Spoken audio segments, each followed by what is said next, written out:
Climate change is already affecting food production across Africa. Farmers are facing more frequent droughts, shifts in rainfall patterns. We also have rising temperatures that are putting pressure on our food system. Our Africa program is focused on climate resilience and food security. We have smallholder farmers that produce over 90% of the food on the continent, but they're also among the poorest. You're feeding a country or a nation, but your incomes are low. At the same time, a new group of startups is trying to build solutions to help these challenges. So what we are doing, and a lot of the founders that we have in our current cohort are supporting these smallholder farmers by providing them with access to inputs, providing them with access to markets, providing them with opportunities to grow their businesses so that we can end the constant cycle of lack that we seem to have here in sub-Saharan Africa.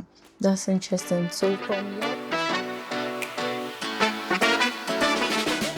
this week in Accra, founders from across the continent are gathering for the residency of the Climate and Food Security Accelerator run by Halcyon. Today we are speaking with Madam Mercy, and she is the senior manager of the programs at Halcyon, about this year's Accelerator cohort and what their work could mean to Africa's food system. Hi, Mercy. Hello. Could you tell us a little bit about Halcyon and what Halcyon stands out for and your role at Halcyon as well? Okay, so Halcyon is a social impact accelerator that supports impact-driven founders across the world in 3 core areas: climate, health, and equity tech. I am the senior manager of programs, international programs, and so that means that I support founders in Africa, in Latin America, the Caribbean, and then also in Mexico, because we also have a Mexico-specific program. That's nice. Interesting. Yeah. So climate change is already affecting food production across Africa. Farmers are facing more frequent droughts and shifts in rainfall patterns. So we also have rising temperatures often that are putting pressure on our food system. What in particular is Halcyon focused on when it comes to these aspects of the problems you are facing here in Africa? So our Africa program is focused on climate resilience and food security. You touched on all the important problems facing the continent. I think one aspect of the problems that we don't often talk about is the fact that is the people who are within the ecosystem, who are solving for the problems, but are not necessarily the focus of the solutions that are being executed. We have smallholder farmers that produce over 90% of the food on the continent, but they're also among the poorest, if not the poorest people on the continent. When we think about that, it doesn't make sense that you can work in agriculture, you're feeding a country or a nation, but your incomes are low. So what we are doing, and a lot of the founders that we have in our current cohort are supporting these smallholder farmers by providing them with access to inputs, providing them with access to markets, providing them with opportunities to grow their businesses so that we can end the constant cycle of lack that we seem to have here in sub-Saharan Africa. So from your perspective, what are some of the urgent challenges you think these people are facing? I think the urgent challenges, we talk about it a lot, like you hear about it in the news. It doesn't make sense that as a continent, people always talk about Africa as the breadbasket of the world, but we're importing the majority of our food items. We are growing the crops, but we're not processing it. There's this distance in the ag sector, and I'm only speaking about ag, bearing in mind that we do support other ventures as well. But within the ag sector, there is this challenge of the pace of growth and the pace of industrialization. And so that's an issue that impact startups can solve when they bring their skill sets and they bring their innovation into the sector. How do we scale up Africa's agriculture sector. But then climate also, I want to say, falls in different categories. You also have energy as well. You also have issues with water. And so the founders that we've brought for our program this week are solving some of those issues around energy and water. Africa is a continent that bears the biggest brunt of the effects of climate change. Whether it's famines, whether it's flooding, whether it's poor food harvests, Africa carries a large weight of it. It's a lower emitter of like greenhouse gases, but we bear the consequences. And at Halcyon, we believe in solving for the problems that the world is facing. And this is one that is critical to the continent of Africa. And so we are, for us, it's a pleasure to be able to support the founders who are doing that work of solving those proximate problems. Talking about the founders, let's dive into the Accelerator itself. What do you consider, what do you look out for when selecting the founders or the solutions you want to work with? And what distinguishes the two of them, those who are selected and those who are not selected? Okay, so one of our, I think it's probably important to talk a little bit about what we believe is the way that we can make a difference as an organization. And that is simply that we recognize that there's global challenges facing us in different sectors. I mentioned health, climate, and in lack of equity. Yes. And oftentimes the institutions that exist do not solve for those problems or are unwilling to solve for those problems. And so we find that founders who are proximate or who are close and have a lived experience with those issues are the best positioned to address them. And so we look for impact founders who are building a market-based solution, but with impact at the core of the business. We look for them and we like to support and to champion them. When we're selecting for founders, we're selecting for founders that have a high ability to make an impact in their specific sector or community, who are solving a particular problem. With climate, we're looking for those who are solving for adaptation specifically. And then we also look at, is your business innovative enough? Is it innovative in the way in which it is solving the problem? Is it innovative in the way in which you are reaching maybe a new client base? How are you building the business? And then we also look at the founder themselves. Do they have the ability, the talent, the character to carry the business through? Those are some of the things that we look for when we're looking for founders. And then in terms of stage, we also look for founders who are early stage. So they are not necessarily have just an idea, but they have a pilot and they've already put their energy towards solving the problem by executing on it, by making sales and all of that. It's good you threw some light on that. And now for the first few days you've been on the ground, what are some of the challenges you think these founders are voicing out that you see? Yeah, so I mean, that's an important one. I think I love to champion African founders, and the way in which I have been finding to do that, or the thing that I've noticed, and a lot of our founders talk about, is the challenge of access to funding. The fact that they're building impact businesses, but the capital markets are not always aligned with that, or are not always interested in supporting those kinds of ventures. And the challenge there is that at the end of the day, these founders are solving for the very, very real problems that the continent has. It's a harder journey to get to scaling because investors are not necessarily aligned in that direction. So at Halcyon, one of the things that we do is we try to equip founders with capital strategy, help them think about how do you practically build your business, what is your end goal when you're building your business, and how do you find the right types of partners that can help you scale so that you can have a thriving business and you can succeed. That's a key part of the way in which we provide support to these founders, because we understand that is a problem. And the other thing that we've been doing is we continue to iterate on the work that we do, because we recognize that the fundraising journey is different for every founder. Not every founder necessarily is going to become a unicorn.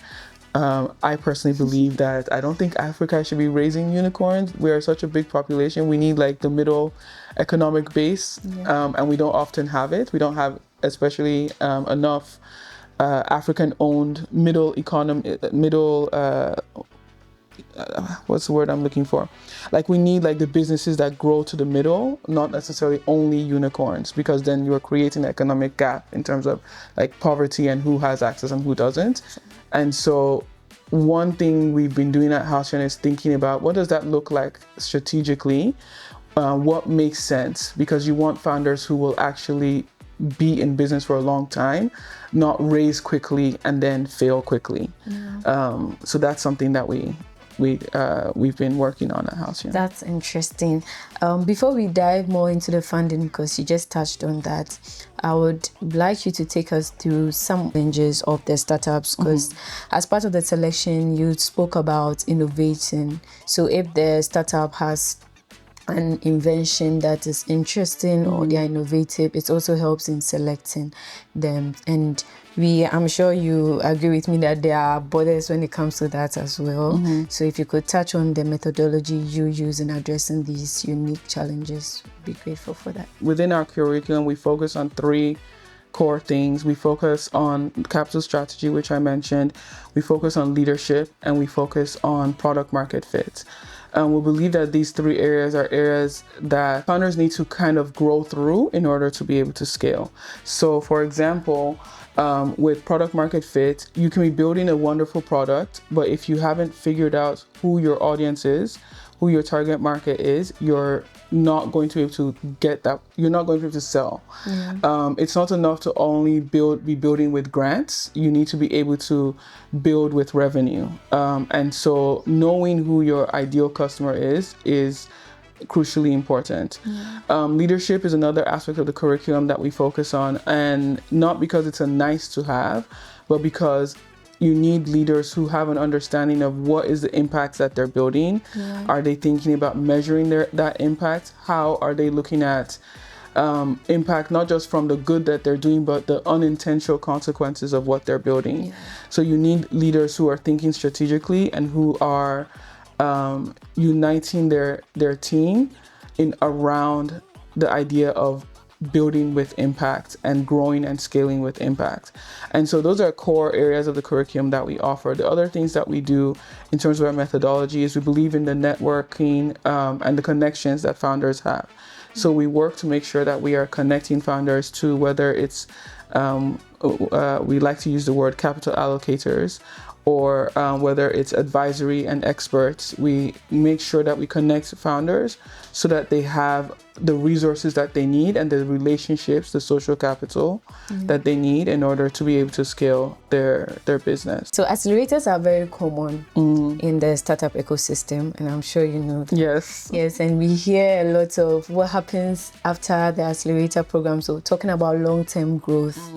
Yes, how does Halcyon measure the efficiency, or how the change the accelerator program has brought into the startup ecosystem or the ventures they dealt with? Yeah, so for us, when startups go through our program, we provide follow-on support. So we have an alumni team that provides support in terms of more resources, depending on the need of the founders. They also look to be a key connector to provide opportunities for founders as they move beyond the program.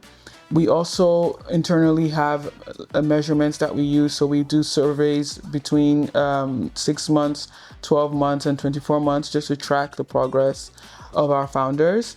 And then we also, we try to stay connected and make sure that we remain relevant to the needs that they have, because the needs change. Once the founders have gone through the program, the needs change. So we constantly provide programming to target them where they are at in that level of their business. How long does that take, or they are part of the alumni group? Forever. We used to say, we don't say it anymore, but we used to say, once you're part of the house, you can never leave. We like a family. So you're always an alumni, and so once you enter into the program, that's like a lifetime benefit. And I forgot to mention, but we also have over 650 alumni around the world. I think, and so the founders get an opportunity to connect with themselves. We have like a group where they, on like WhatsApp groups where they meet up. So one of the interesting things is seeing how founders are connecting not just across countries but across regions. So like an African founder would be like, oh, I'm going to the Middle East, and we have alumni who are there, and so or US founder trying to connect to Africa.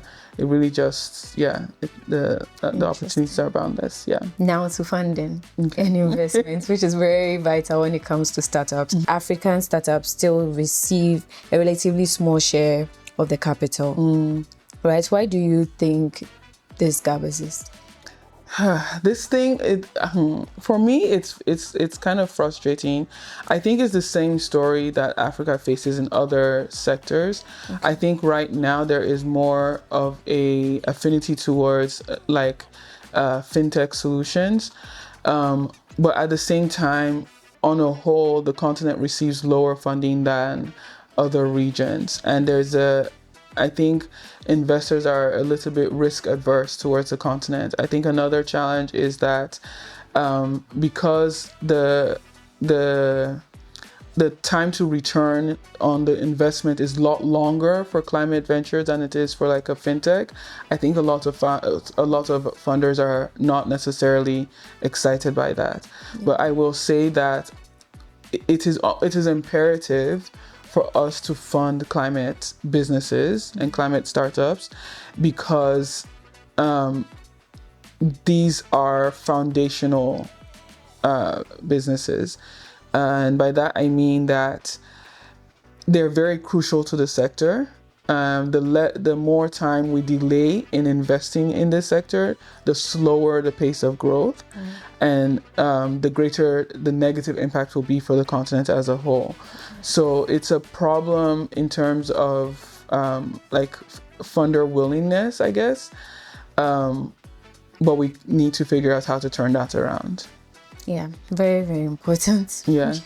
So after the startups, the ventures you deal with, after they graduate, what happens next? Do they have follow-up funding when it comes to funding? What are some of the measures you spoke about, the alumni?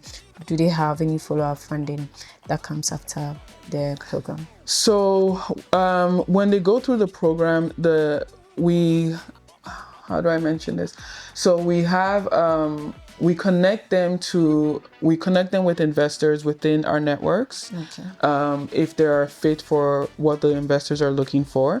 And then what we do is we can also help them navigate the fundraising process. So we have an investor manager on our team whose role it is to kind of work with founders to think through the investment that they're trying to get. We also have partners who are who come alongside to provide that kind of due diligence support if you're looking to raise. But the other thing is we're also mindful of the fact that not every venture is going to be looking to raise or is trying to build a business via VC funding alone. The other thing we're mindful of is that VC funding is not necessarily always the solution, especially for an African business. It's the thing that is sexy. Let's not lie. Everybody wants to make everybody wants to raise a $100 million business, but a lot of times there's risks involved with that founders don't think about. And so part of the work that we do is help them think through what do you need. So when we talk about capital strategy, that's what we're talking about. What do you actually need to raise for this business? And is every investor a good investor? There's a saying that we like getting an investor is like getting married. You have to be careful because it's very hard to get rid of them once you've landed an investor. And we've seen some challenging experiences that founders have had when they align themselves with the wrong investor. So much of what we do post program is to help them walk through the journey of fundraising and provide support as they're doing so. Nice. Touch on some of the lessons you've learned as an accelerator program, providing these climate solutions through your formal cohorts that you've handled. I think one of the biggest lessons is that founders have to remain focused on their end customer, because that's where you're going to get your revenue from. And so you need to be able to keep them in mind. One thing I've observed on the continent is that we tend to have a let me just get a grant mentality, but you can't just build a business alone on grants. Even though you might need it to get a head start, but for it to scale, you actually need to build revenue. So who are your actual customers? That is one of the biggest things that I think is a lesson that I've learned. And then the other lesson that I'm learning right now is how to connect founders with more founder-friendly capital. Yeah. So how do local Ghanaians investors sync with you your programs to help or assist them? I think accelerators and investors and even private companies all exist within a wonderful ecosystem in that we support one another, but we don't always do it in we almost operate in silos. So investors are important as important partners for accelerators. What accelerators do, like Halcyon, is we help to de-risk an investor's investment because we get a personal relationship with the founder that they might be looking to invest in. So we have some insights into the founder persona themselves. And so I think for investors, especially Ghanaian investors, we would love to actually partner with Ghanaian investors, because what that means is that I can now bring more support to our founders. I think for Ghanaian investors, there should be maybe a little bit of appetite to invest not just in Ghana, but in other countries as well. But as Halcyon, we would love to have more of those capital connections because we can partner better with them and bring more support to our founders. I think we function in a way as like matchmakers, in that what we do is we see the founders' needs, and then we are able to make the match with an investor that is a fit for that founder's needs. And sometimes we also have investors whose role is to provide like mentoring guidance on a particular investment issue. So for us, it's both. Both are important. Both mentorship is important, and then fundraising is important as well. Yeah. That's interesting. So at Ghana Innovation Journal, we usually focus on funding announcements or news. Going forward, how do we collaborate on such projects like this happening here in Accra or Ghana? I think you guys sit in a unique position in that you can provide people insights on the lived realities of a founder's experience.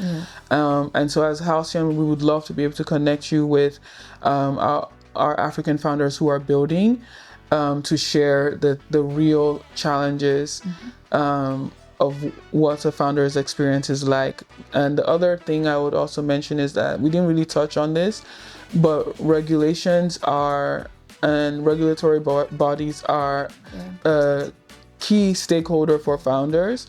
And so in as much as we are able to connect founders to those regulatory bodies and help them to advocate for their businesses themselves, I think that's one way that a partnership between Halcyon and Ghana Innovation Journal can work. Yeah, that's interesting. One of our goals as well is to take coverage of the startups too, in terms of their market and then their products and what they are up to. Beyond this residency in Accra, how could we collaborate with Halcyon to follow these ventures over the coming months and then report deeper stories and about how they are building their startups or their ventures? I mean, we'd love to collaborate with you. We would be happy to do so.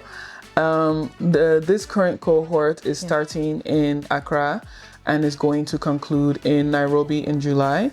So we would love to have you, join us and follow us and see them on their journey. And while they're there, we're going to be introducing them to a different ecosystem. And so I think that might be something interesting in terms of just learning how they are faring in a different location. So yeah, we would be happy to continue to have a conversation. So could you share with us what's happening currently at Halcyon? Yeah, so right now we're running several programs in the US as well as here. We currently have our global climate program that recently launched this week, I believe, or last week. And we are currently recruiting for our pre-accelerator in the Caribbean Climate Pre-Accelerator. And yeah, that's it. We've already selected for Mexico. Oh, we have a Climate Mexico program that we literally just selected yesterday, the founders for that one. But yeah, if anyone is interested or knows anyone in the Caribbean, they should reach out to us for the next upcoming program. Interesting. That's amazing. Yes. Thank you so much. Okay, we'll get probably the link to how they can access or get in contact. Exactly. With you. Oh, and we're also interested in local investors in Ghana and West Africa. So feel free to reach out. Feel free to reach out if you're an investor. And we are also looking forward to our collaboration with Ghana Innovation Journal in Halcyon. Awesome. Thank you all for watching. Hope to see you in the next one. Thank you.